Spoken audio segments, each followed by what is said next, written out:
Bienvenue dans Science et Mouvement, le podcast d'ED Academy. Aujourd'hui, on va répondre à une question que beaucoup de sportifs se posent. Nous allons parler d'un concept fondamental dans l'entraînement moderne, la charge d'entraînement. On parle souvent de trop s'entraîner, on parle de surmenage, on parle de fatigue, mais scientifiquement, la vraie question est différente. Comment le corps s'adapte-t-il à la charge ? Comment savoir si on progresse ou si on accumule une espèce de dette invisible ? Le corps humain fonctionne sur un principe simple. Stress, adaptation, surcompensation. Chaque séance crée un stress. Si la récupération est suffisante, l'organisme s'adapte. Si la charge dépasse la capacité d'adaptation, la fatigue s'accumule. Il faut bien comprendre une chose. La charge est nécessaire. Sans charge, pas d'adaptation. Sans contrainte, pas de progression. La question n'est donc jamais « est-ce que je m'entraîne trop ?» La question est « est-ce que ma charge est cohérente avec ma capacité d'adaptation actuelle ?» On distingue deux notions importantes. La charge aiguë, ce que vous avez fait récemment, de 7 aux 10 derniers jours, et la charge chronique, ce que votre corps a l'habitude de supporter dans les 4 à 6 dernières semaines. Si votre charge aiguë explose brutalement au-dessus de votre charge chronique, le système est déstabilisé. Mais si votre charge chronique augmente progressivement, votre capacité d'adaptation augmente aussi. C'est ce qu'on appelle la construction.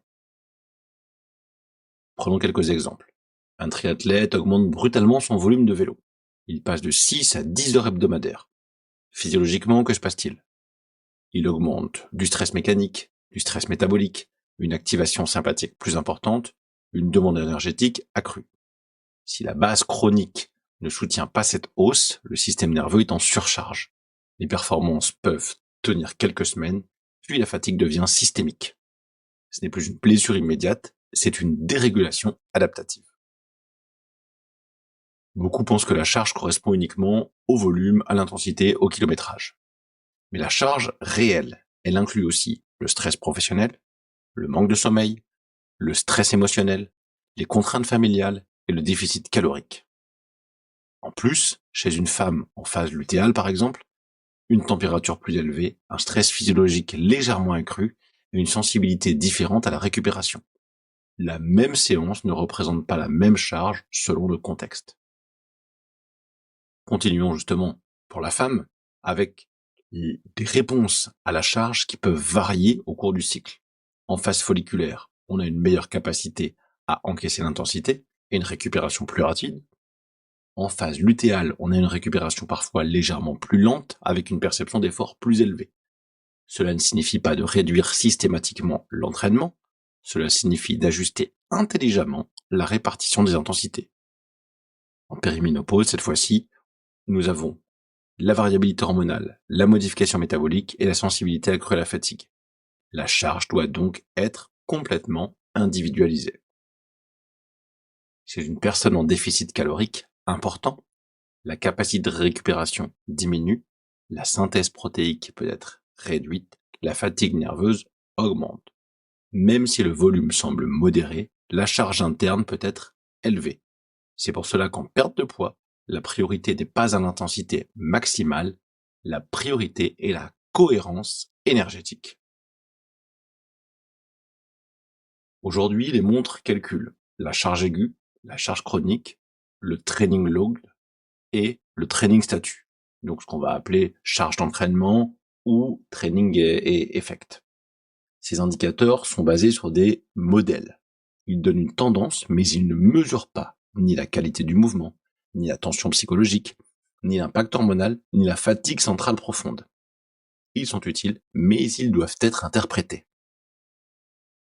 Ainsi, une augmentation progressive de la charge chronique va entraîner un développement mitochondrial, l'amélioration de l'efficacité énergétique, une augmentation de la tolérance au lactate et une adaptation nerveuse.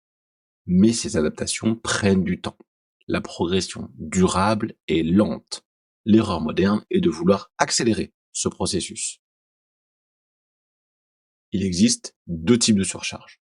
Soit une surcharge fonctionnelle, avec une fatigue temporaire, une performance légèrement diminuée, une récupération en quelques jours et une adaptation positive. Ou cette fois-ci, une surcharge non fonctionnelle, avec une fatigue persistante, une performance stagnante ou en baisse, une motivation diminuée et une récupération prolongée. La différence se joue dans la gestion de la charge.